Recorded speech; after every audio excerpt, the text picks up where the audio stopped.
Hi everyone, I hope आप सभी लोग बहुत अच्छे हैं। तो आज हम रिवीजन करेंगे अकाउंटिंग स्टैंडर्ड 12 का और अकाउंटिंग स्टैंडर्ड 16 का। ये रिवीजन मेरी शॉर्ट स्टैंडिंग जो रिवीजन की सीरीज है उसका ही एक पार्ट है। कई सारे स्टूडेंटों ने मुझे पर्सनली रीच आउट किया और पूछा कि सर ये रिवीजन से हम कैसे एडवांटेज ले सकते हैं। तो before starting today's revision I just wanted to give you you know the how you should make a best use of this particular video.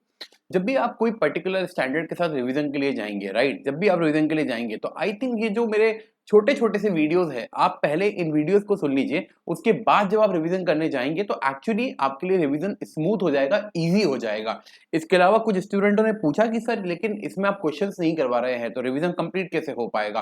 तो ये मेरे शॉर्ट स्टैंडिंग रिवीजन वीडियो है जिनको आई थिंक आप खाना खाते समय, ट्रेवल करते समय कभी भी देख सकते हैं, सुन सकते हैं। बाकी जो डिटेल्ड मेरे रिवीजन होंगे जिसमें मैं आपको कई सारे प्रैक्टिकल क्वेश्चन भी सॉल्व करवाऊंगा, वो वीडियोस मैं आपके लिए लेके आऊंगा in the month of October. लेकिन फिलहाल अभी हम जो बात कर रहे हैं वो शॉर्ट स्टैंडिंग रिवीजन वीडियो की है। बच्चे क्लासेस करके अपने घर में जाके पढ़ रहे हैं, तो वो अगर उनको पहले कोई स्टैंडर्ड पढ़ना स्टार्ट करना है like S 12, S 16, accounting standard 2, तो वो कैसे कर सकते हैं। तो पहले वो इन वीडियोस को देख सकते हैं जो कि फटाफट फटाफट खत्म होते जाएंगे। उसके बाद वो अपना रिवीजन कंटिन्यू कैरी ऑन कर सकते हैं।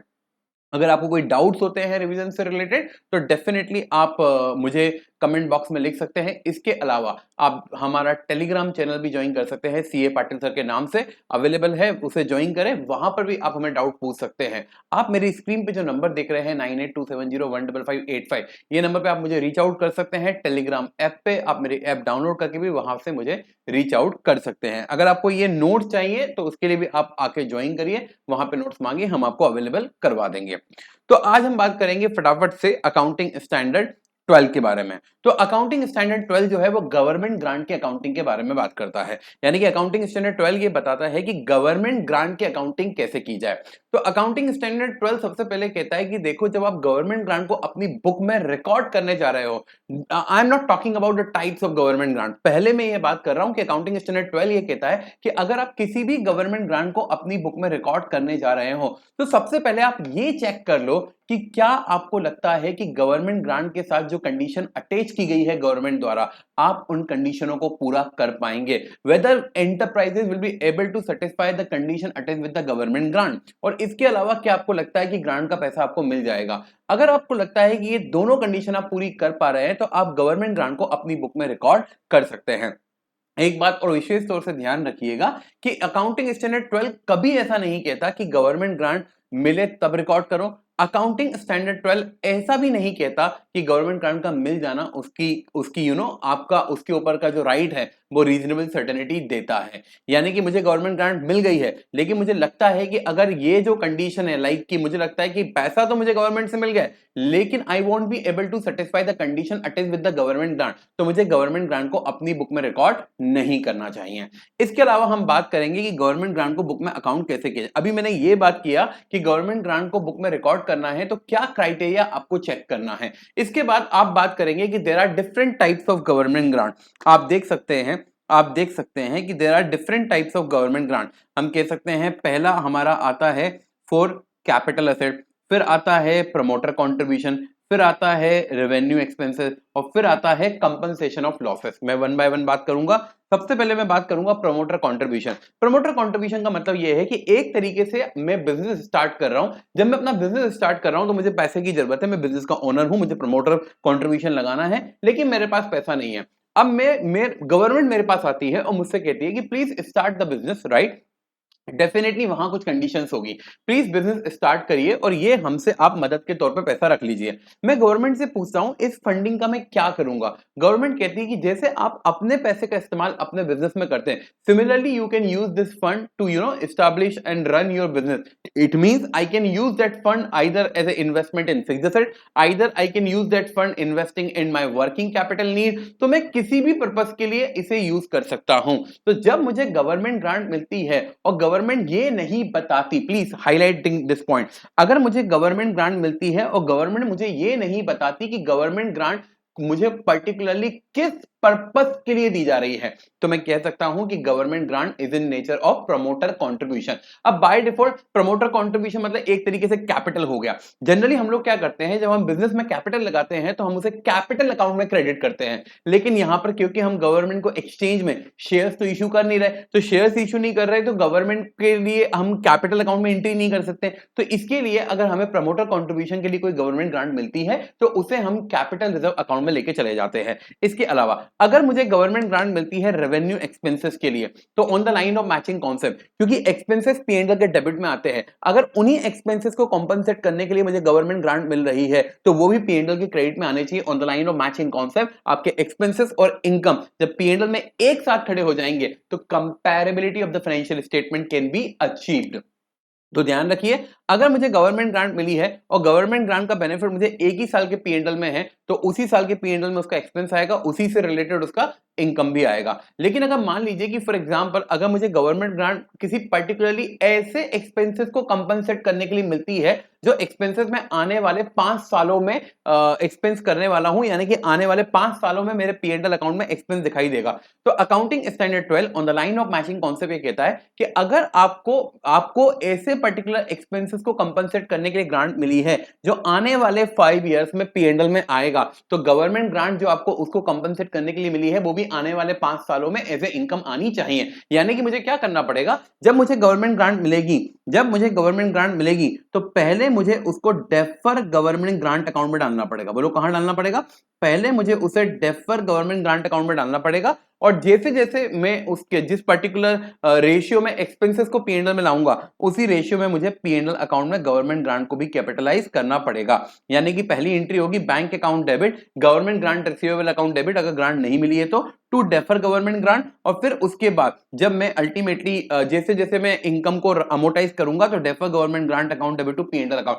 पॉइंट टू बी नोटेड, अगर गवर्नमेंट ग्रांट मुझे रेवेन्यू एक्सपेंसेस के लिए मिली है और रेवेन्यू एक्सपेंसेस एक साल के में ही पीएनएल में आने वाला है तो पूरी की पूरी गवर्नमेंट ग्रांट उसी साल के पीएनएल में आ जाएगी। लेकिन अगर गवर्नमेंट ग्रांट मुझे 5 इयर्स के एक्सपेंसेस के लिए मिली है तो पहले मैं उसे डेफर गवर्नमेंट ग्रांट अकाउंट में लेके जाऊंगा, फिर over the period of 5 year in proportion to expenses उसको मैं अमोर्टाइज करूंगा। इसके अलावा अगर मुझे गवर्नमेंट ग्रांट मिलती है in compensation to losses, for example जैसे आपने देखा कोविड के टाइम पे कई सारी कंपनियों को लॉसेस हो गए, तो गवर्नमेंट ने कहा यार अपना बिजनेस बंद मत करो, लो हमारी तरफ से करोड़ों रुपए रख लो और आप इससे बिजनेस करो, राइट। तो अल्टीमेटली क्योंकि ये गवर्नमेंट ग्रांट मुझे इन कंपनसेशन ऑफ लॉसेस मिली है, फ्लड आ गया whatever something something something, correct, अगर मुझे इन कंपनसेशन ऑफ लॉसेस मिली है तो अकाउंटिंग स्टैंडर्ड 12 ये कहता है क्योंकि जब आपका लॉस हुआ था तो लॉस पीएनएल अकाउंट में गया था, इसीलिए उससे रिलेटेड गवर्नमेंट ग्रांट भी पीएनएल अकाउंट में जानी चाहिए। तो सिंपल है, अगर मुझे गवर्नमेंट ग्रांट मिलती है in terms of promoter contribution, अगर मुझे गवर्नमेंट ग्रांट मिलती है in terms of promoter contribution तो मुझे गवर्नमेंट ग्रांट को कैपिटल रिजर्व में लेके जाना है।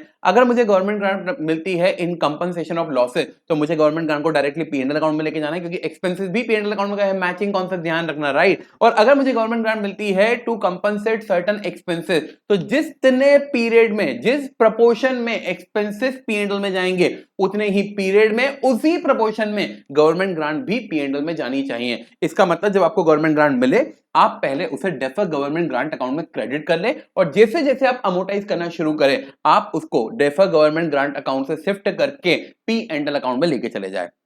इसके बाद आता है, तो मैंने आपसे 3 टाइप की गवर्नमेंट ग्रांट की बात कर ली। फोर्थ आता है government grant for capital asset. अब जब फोर्थ आता है तो मैं कहता हूं अगेन मेरे पास 2 टाइप की असेट्स होती है कैपिटल एसेट, एक होती है डेप्रिशिएबल कैपिटल एसेट, एक होती है नॉन डेप्रिशिएबल कैपिटल एसेट। अच्छा, एक इंपॉर्टेंट बात जो मैं अभी कॉन्सेप्ट बता रहा हूं, जब रिफंड की बात आएगी तो हम इसको रिवर्स कर देंगे, तो इसलिए ये कॉन्सेप्ट पे ध्यान देना बहुत इंपॉर्टेंट है। तो अगर मुझे डेप्रिशिएबल एसेट के लिए गवर्नमेंट ग्रांट मिली है तो मेरे पास अगेन 2 मेथड है। फर्स्ट मेथड कहती है जो गवर्नमेंट ग्रांट मिली है उसे सीधे असेट की कॉस्ट में से कम कर दो। फर्स्ट मेथड क्या कहती है कि जो गवर्नमेंट ग्रांट मिली है उसे सीधे असेट की कॉस्ट में से कम कर दो, यानी कि ये वाली मेथड। यानी कि आप क्या करेंगे, government grant should be reduce from the cost of asset, bank account debit to government grant, then government grant account debit to asset, यानी कि अल्टीमेटली आपने असेट की कॉस्ट में से कम कर दिया।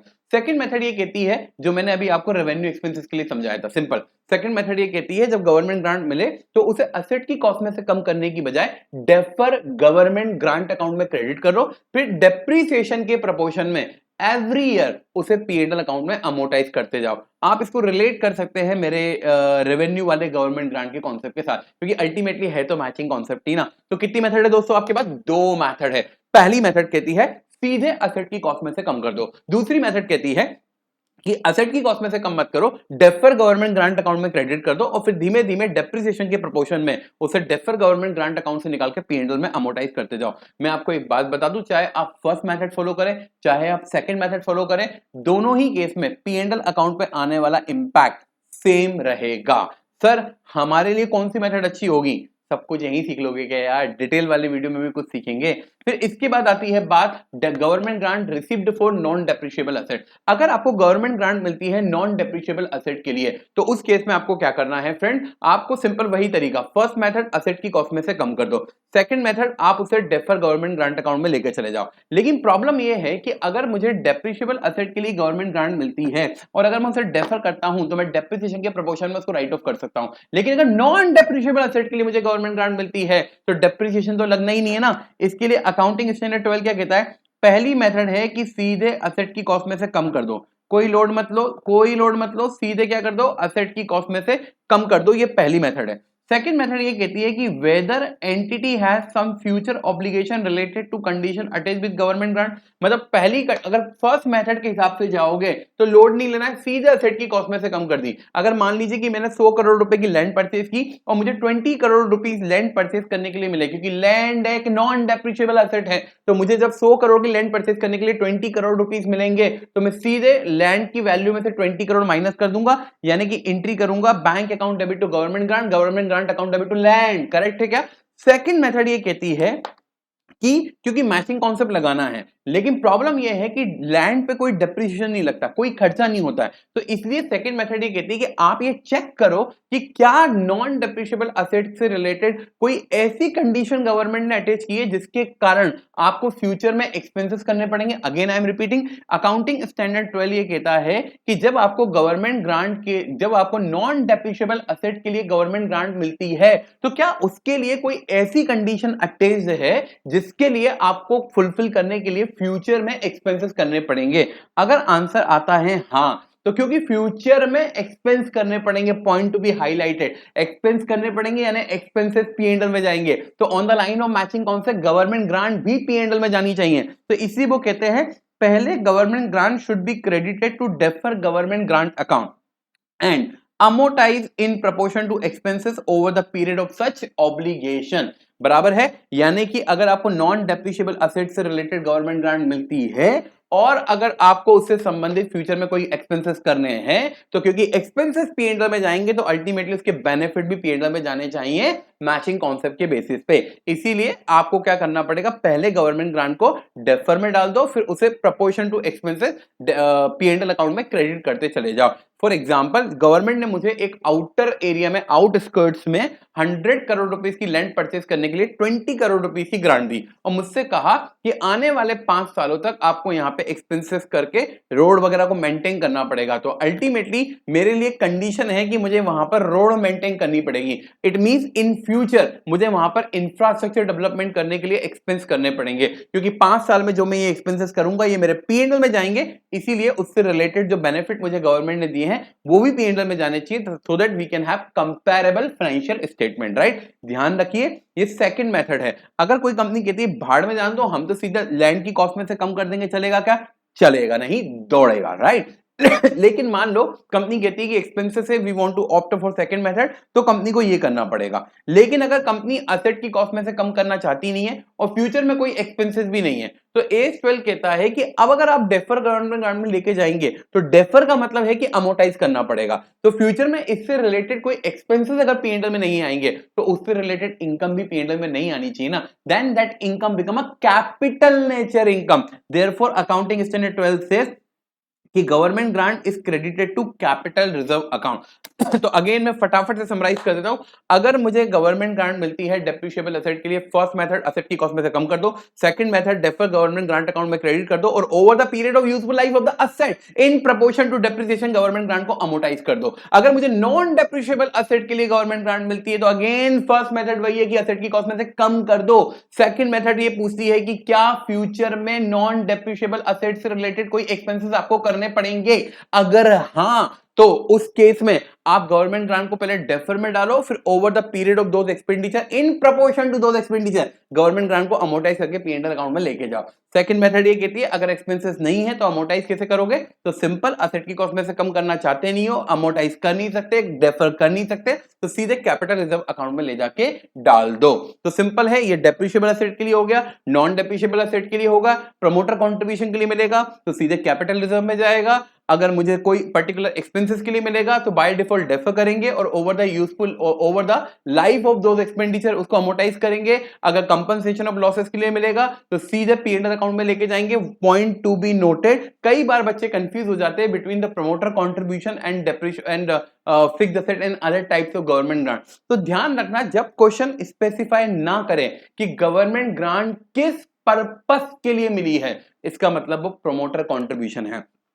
समटाइम बच्चे बोलते हैं कि सर गवर्नमेंट ने हमको इन्वेस्टमेंट करने के लिए पैसा दिया है, तो इन्वेस्टमेंट करने के लिए पैसा दिया है यानी कि गवर्नमेंट ने हमको पर्पस बता दिया है ना, तो ये प्रमोटर कंट्रीब्यूशन कैसे हुआ। अरे इन्वेस्टमेंट का मतलब तो इन्वेस्टमेंट होता है ना, कैपिटल बजटिंग पढ़ते हो ना, जब कोई कंपनी अपना इन्वेस्टमेंट करती है तो वो फैक्ट्री लेगी, वो प्लांट एंड मशीनरी लेगी, वो फर्नीचर लेगी, वो वर्किंग कैपिटल में पैसा लगाएगी। तो व्हेन आई से investment itself is not a particular asset, it means I am talking about investing in land, investing in building, investing in furniture, investment in plant and machinery, investment in working capital. It means जब question ये कहे कि अगर आपको investment के लिए government grant मिली है, मतलब एक तरीके से दोस्तों वो आपके लिए प्रमोटर कंट्रीब्यूशन की गवर्नमेंट ग्रांट है और आपको उसको कैपिटल रिजर्व अकाउंट में क्रेडिट कर देना चाहिए बिना रुके।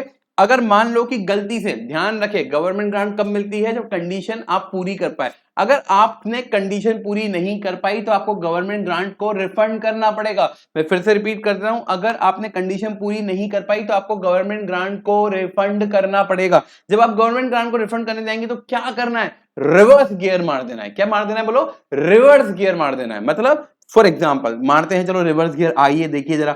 मान लीजिए मुझे गवर्नमेंट ग्रांट मिली थी प्रमोटर कंट्रीब्यूशन के लिए, तो जब मुझे गवर्नमेंट ग्रांट मिली थी प्रमोटर कंट्रीब्यूशन के लिए, मैं उसको कहां लेके आऊंगा, कैपिटल रिजर्व। तो मैंने उस समय कैपिटल रिजर्व को क्रेडिट किया था, तो रिवर्स करना है तो कैपिटल रिजर्व को डेबिट कर देंगे। मुझे गवर्नमेंट ग्रांट मिली थी तो पहले मैंने डेफर किया, डेफर करने के बाद पी&एल में अमोर्टाइज किया, तो रिवर्स गियर मारना है तो पहले क्या करना पड़ेगा, जितना आपने रिवर्स गियर मारना है तो जितना डेफर में बैलेंस पड़ा हुआ है पहले डेफर को खत्म करो, फिर उसके बाद पी&एल को डेबिट करो। ध्यान रखना, रिवर्स गियर मारना है मतलब मैंने क्या करना है, जैसे मान लो कि मुझे 10 करोड़ की गवर्नमेंट ग्रांट मिली थी और मैंने उसमें से 4 करोड़ रुपए पी&एल में अमोर्टाइज कर दिए, तो अब डेफर गवर्नमेंट ग्रांट का बैलेंस कितना बचा होगा, बोलो। मुझे 10 करोड़ की गवर्नमेंट ग्रांट मिली थी, 4 करोड़ अमोर्टाइज कर दी, यानी कि डेफर गवर्नमेंट ग्रांट में कितना बैलेंस पड़ा होगा, 6 करोड़ का बैलेंस पड़ा होगा। मतलब 6 करोड़ का बैलेंस पड़ा है, लेकिन मुझे गवर्नमेंट ग्रांट रिफंड करनी है केवल 8 करोड़। ऐसा हो सकता है, हाँ सर हो सकता है। 10 करोड़ की ग्रांट मिली थी पर रिफंड करना है 8 करोड़ रुपए, तो मेरे डेफर में कितना बैलेंस पड़ा हुआ है, 6 करोड़। तो पहले मैं डेफर को डेबिट करूंगा 6 करोड़ से, रिमेनिंग 2 करोड़ रुपए का इंपैक्ट में पी&एल में डालूंगा, क्योंकि डेफर एनीवे जीरो होना चाहिए। करेक्ट है क्या, सिंपल। फिर इसके बाद अगर मुझे कंपनसेशन फॉर लॉसेस के लिए गवर्नमेंट ग्रांट मिली थी, गवर्नमेंट ने बाद में पाया कि मैंने कंडीशन को पूरा नहीं किया और अगर मुझे गवर्नमेंट ग्रांट रिफंड करनी पड़ी तो मुझे क्या करना पड़ेगा, जब मुझे कंपनसेशन फॉर लॉसेस के लिए ग्रांट मिली थी तो मैंने पी&एल में क्रेडिट किया था, तो रिफंड करते समय पी&एल में ही डेबिट करना पड़ेगा। इसके अलावा अगर मुझे गवर्नमेंट ग्रांट मिली थी डेप्रिशिएबल एसेट के लिए और मैंने फर्स्ट मेथड फॉलो की थी, यानी कि मैंने एसेट की कॉस्ट में से कम की थी, एसेट को क्रेडिट किया था, तो रिफंड करना पड़ेगा, तो एसेट को डेबिट करना पड़ेगा, यानी कि एसेट की कॉस्ट को बढ़ाना पड़ेगा। अगर मेरे को गवर्नमेंट ग्रांट मिली थी डेप्रिशिएबल एसेट के लिए, मैंने सेकंड मेथड फॉलो की थी, तो मैंने क्या किया होगा, पहले डेफर में डाला होगा फिर अमोर्टाइज किया होगा, तो सेम सिस्टम। तो जब रिफंड करना पड़ेगा तो पहले जितना डेफर में है डेफर से निकाल लेंगे, if any balance is there तो हमें उसको पी&एल में लेके जाना पड़ेगा। सिमिलरली अगर नॉन डेप्रिशिएबल एसेट के लिए गवर्नमेंट ग्रांट मिली थी और अगर मैंने फर्स्ट मेथड फॉलो की थी तो मैंने एसेट की कॉस्ट कम की थी, तो एसेट की कॉस्ट बढ़ानी पड़ेगी। सेकंड मेथड फॉलो की थी और अगर वो डेफर वाला था तो डेफर से पहले फिर पी&एल से। अगर मान लो सेकंड मेथड में कैपिटल रिजर्व में डाला था तो कैपिटल रिजर्व से निकालना पड़ेगा।